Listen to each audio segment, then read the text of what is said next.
эмес иштеп аткан деген. Ошол боюнча нааразычылыктарды врачтарыбыз кат жазган, парламентке жазган, Минздрав, ошол саламаттык сактоо министрлигине жазган, бизге да берген бул каттарды. Ошол боюнча бир 3 комиссия түзүлгөн. Бирөөсү ошо министерствонун комиссиясы да. Анан бир 2 канча деген туура эмес жасалган жумуштар чыккан.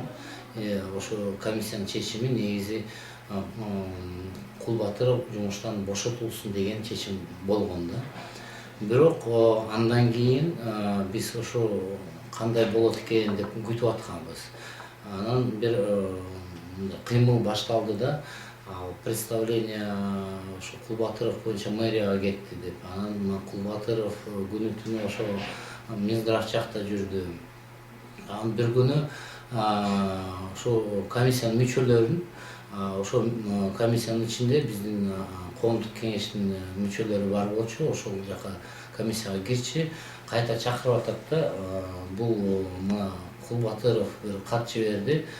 Ошо комиссиянын чечимин өзгөрткүлө деген сунуш менен, распоряжение менен, ошо министрдин распоряжениясы деп кайта чогултту да.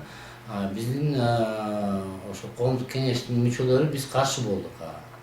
Андай болбойт. Бир жолу чыгарылган чечим ушул боюнча калыш керек. Анан болгон эле бир возражениялар экен да.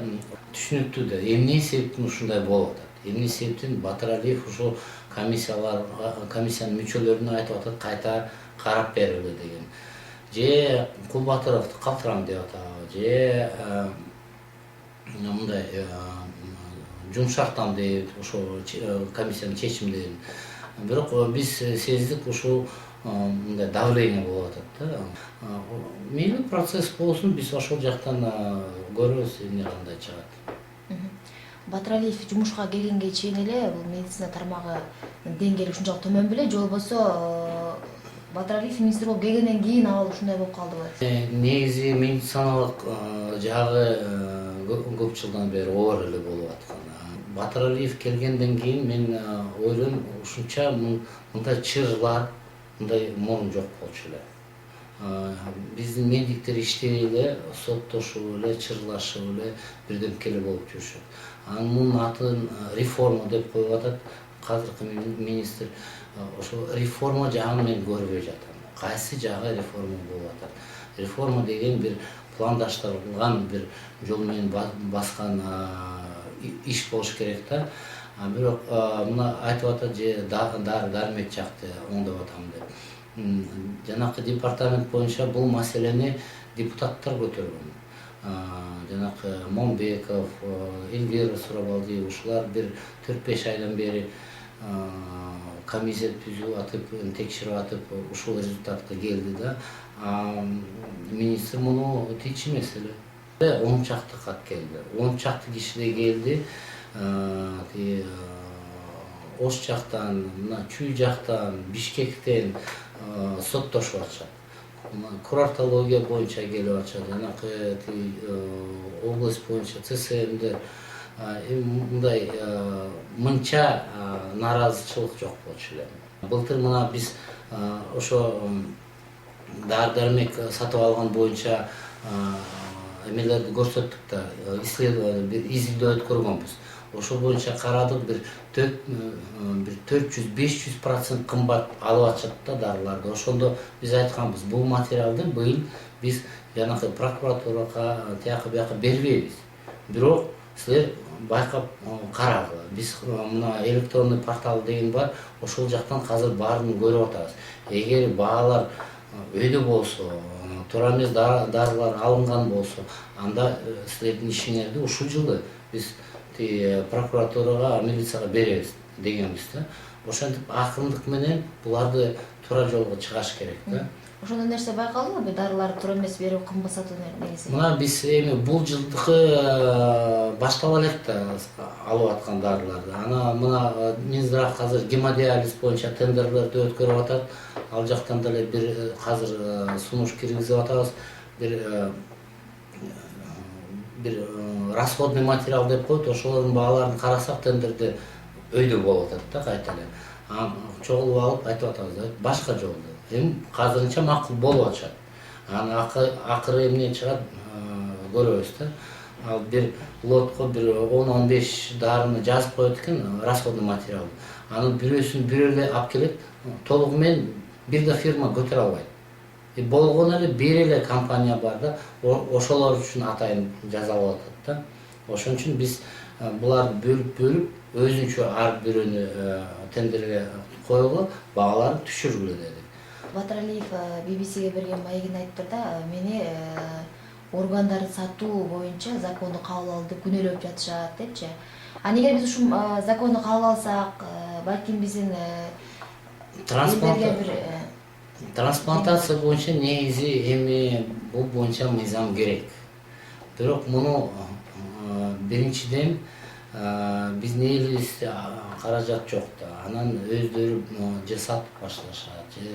Туугандар, мына биз билебиз, жанакы проститутка деп атпайбызбы. Кээ бир жакындары эле ошо жаш кыздар берип салышат да ошо сауналарга. Ал эми адам да.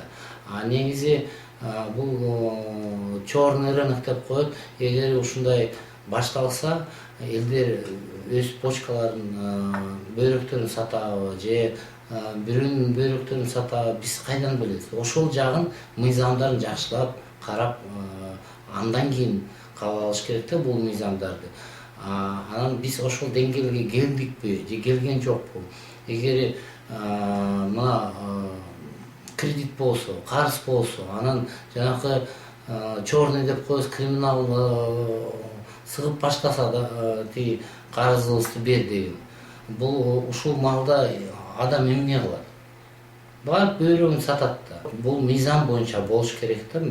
Ошон үчүн муну шашпай, акындык менен, негизи медициналык жагы консервативный деп коет. Бул жагы шашпай өзгөрүш керек. Биринчи зыянын карап, анан пайдасын караш керек да. Министрдин иши боюнча депутаттар да бир жакшы иштеп деген пикирлерин айтты. Мен ошолорго ыраазымын деген министрдин сөзү бар да. Анан айтсаңыз, жалаң эле сиздер жаман жагын көрө атасыздарбы же бир алдыга жылган жагын дагы көрө алдыңыздарбы? Мына бир службага жакшы иш кылды да. Жанакы кардиологиянын частный центрлерди налогтордон бошотту. Бирок ошол эле ушундай суроо чыгып атат, эмне башкалар бошоткон жок? Өзү кардиолог, кардиохирург. Эмне себептен ушул службаны бошотту, частный налогтор төлөбөй калышты. Башкаларды бошотпой жатат. Анан баягы менчик эмелерди салыктан бошотту деп атпайсызбы, ишканалардычы? Анан сиздерге баягы ошолордун директорлори мисалы келип бизге жашыруун түрүндө алып атат деген бир жалоптар жокпу силерде?